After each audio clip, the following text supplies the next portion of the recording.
그럼 이제 본격적으로 강의에 들어가 보도록 하겠습니다. 이전 시간에 블루그린 배포를 다 공부하고 나서 직접 만들어 쓰지 않는다는 중요한 사실을 마지막에 말씀을 드렸었죠. 이번 시간에는 처음부터 헬름이랑 커스터마이즈에 대해서 공통점과 차이점, 그리고 최종 의견까지 말씀을 드리고 시작을 해볼 거예요. 먼저 공통점을 말씀을 드리면 바로 사용 목적입니다. 배포를 하기 위해 만들어야 되는 야물 파일들에 대해서 중복 관리하는 걸 최소화하기 위해서 사용을 하는 거고요. 이렇게요. 이전 시간에 한번 말씀드린 적이 있죠. 이런 식으로 이젠 마이크로 서비스 아키텍처를 많이 쓰다 보니까 앱을 잘게 쪼개게 되고 그래서 앱 종류가 많아졌어요.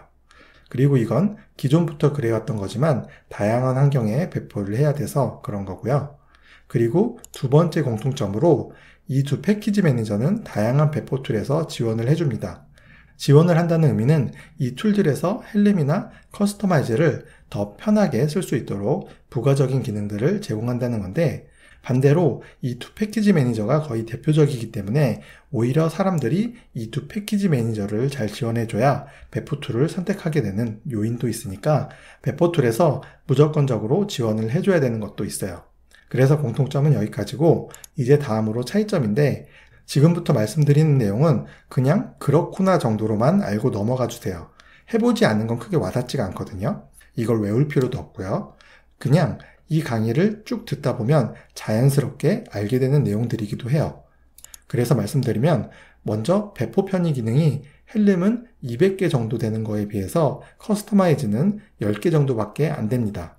딱 이렇다는 게 아니라 상대적인 비교예요. 근데 그래서 헬름이 더 좋아요 라고 말하려는 게 아니라 커스터마이즈는 심플하게 쓸 수 있다는 장점이 있는 거거든요. 닭 잡는데 소 잡는 칼을 쓸 필요가 없다는 말이 있잖아요.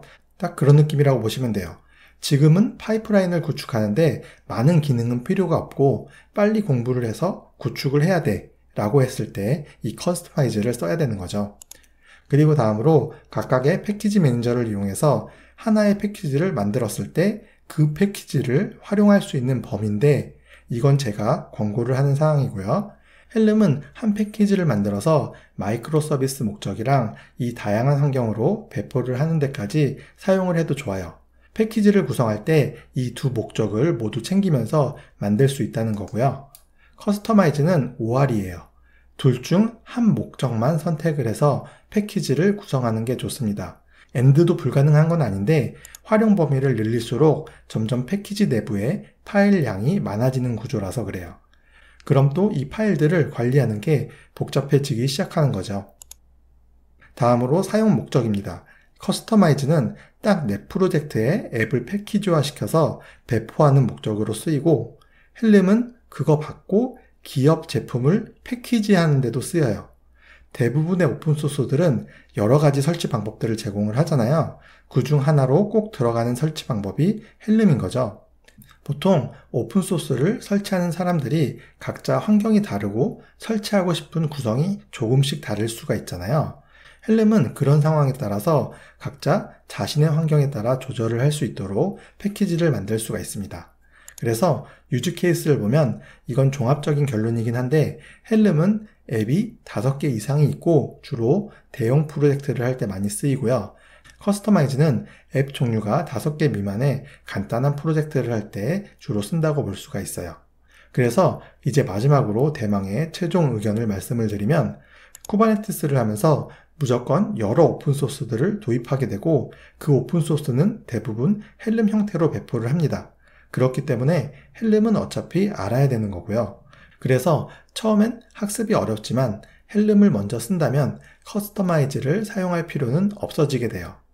그래도 커스터마이즈를 알아야 하는 경우가 있다면, 첫 번째로 처음부터 끝까지 소규모 프로젝트가 될 경우가 있고, 두 번째로 빨리 배포 파이프라인을 구축해야 되고 단계적으로 헬름을 적용해도 되는 경우, 바로 헬름을 공부해서 적용을 하다가 실수로 문제를 생길 때마다 고초를 겪는 것보단 커스터마이즈를 먼저 빨리 써서 기본적인 파이프라인을 구축을 하고 실력이 레벨업 된 후에 헬름을 안정적으로 적용을 할 수가 있는데, 이건 번거로운 일이 아니라 안정적이면서 일을 단계적으로 한다는 느낌을 줘요.